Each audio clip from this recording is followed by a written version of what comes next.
Hello and welcome to this edition of EB-5 Investment Report. I'm your host, Amy Rios, and today we are joined by Thom Casebolt, Director of EB-5 Resource Center, located in West Palm Beach, Florida. EB-5 Resource Center is a consulting group that guides their clients through the EB-5 process, whether it be developers, investors, or those interested in creating a regional center. They are an all-inclusive EB-5 resource service, and their goal is to assist developers and new ventures to qualify for the EB-5 program.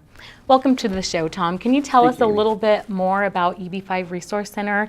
When were you founded and why? Well, my business partner, Joanne Clark, has been writing business plans for probably over 25 years. She has written well over 250 business plans that are immigration related and well over 150 that are EB-5.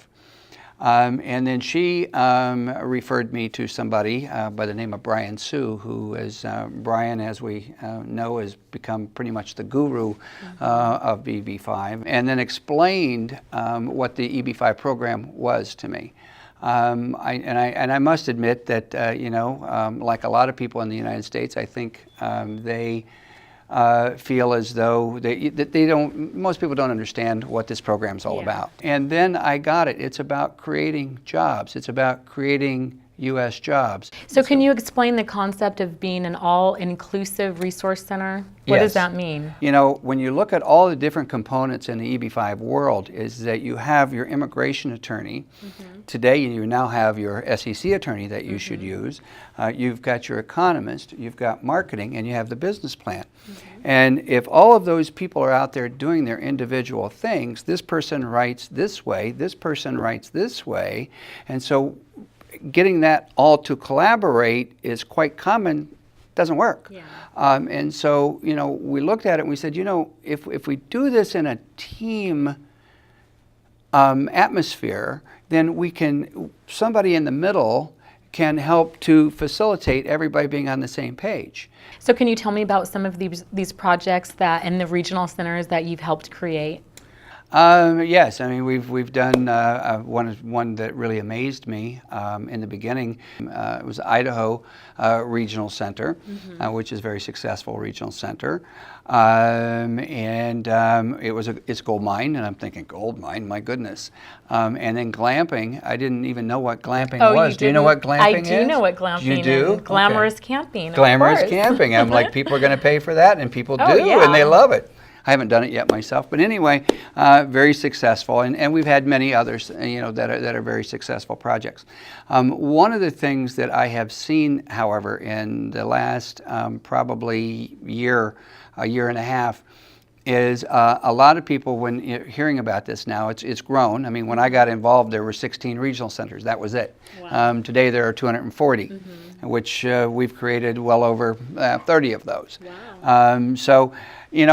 But one of the things that we see with a lot of people coming to us is that a lot of misconceptions. They've read, they get on the internet, all these different things. They have a lot of misconceptions about what the program is. And for clients that are out, searching for somebody to create a regional center for them, ask a lot of questions. Be sure that this really is for you. There's a lot of pain of creating a regional center. Now, your resource center is located in West Palm Beach, Florida. What kind of EB-5 activity is happening in Florida? How active are cities in Florida with the EB-5 program, and do they have many regional centers? Yes, I think we're second only to California in the regional center marketplace. And I think currently, it's around 22 or 23.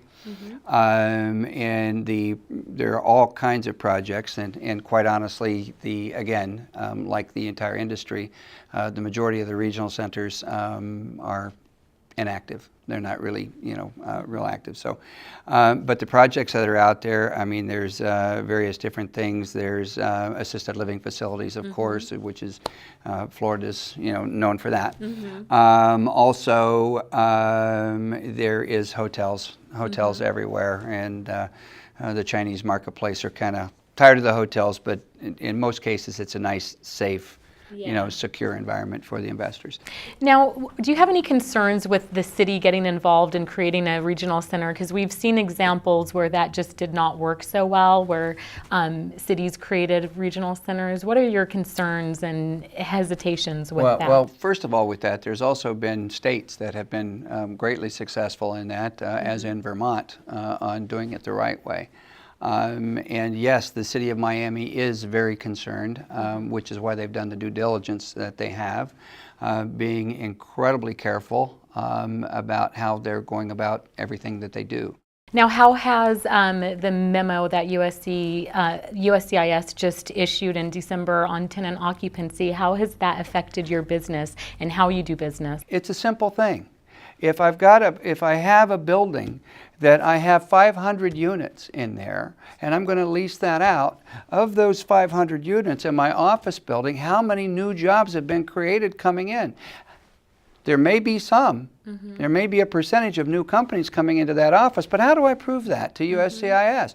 Do I really want to go through that to prove that to USCIS for it to be worth that little bit that there is? So tenant occupancy is something that was created by filings that should have, if people had done their due diligence in the first place, we wouldn't have the problem.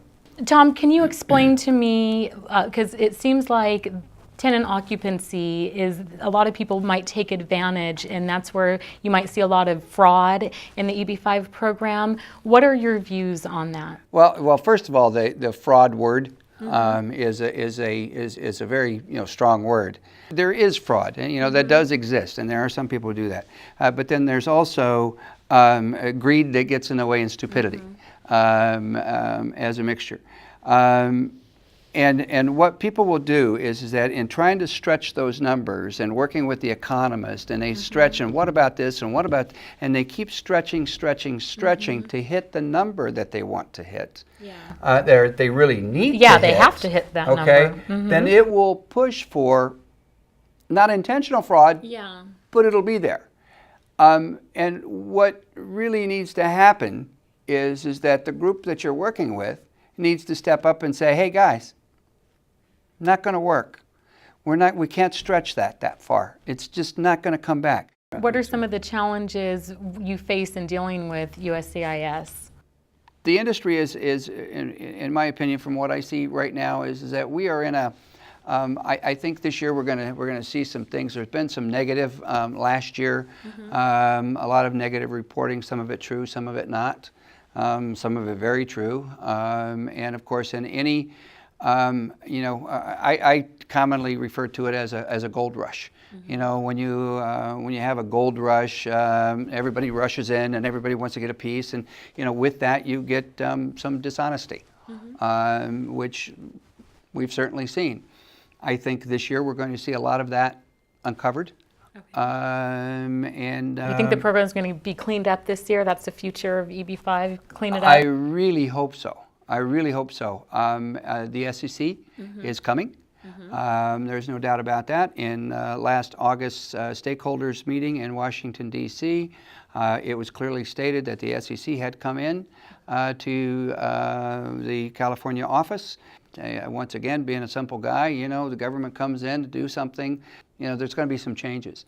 There need to be changes. There really does. I mean, the stronger enforcement means, a stronger program.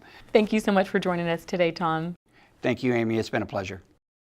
EB-5 Resource Center's all-inclusive approach covers projects from beginning to end, and they boast a 100% success rate. They have over 35 regional centers with a mission to offer developers and entrepreneurs the opportunity to become a regional center as quickly as possible. Their team of experts include attorneys, economists, immigration counsel, and business developers. I'm Amy Rios, and I want to thank you for watching this edition of EB-5 Investment Report.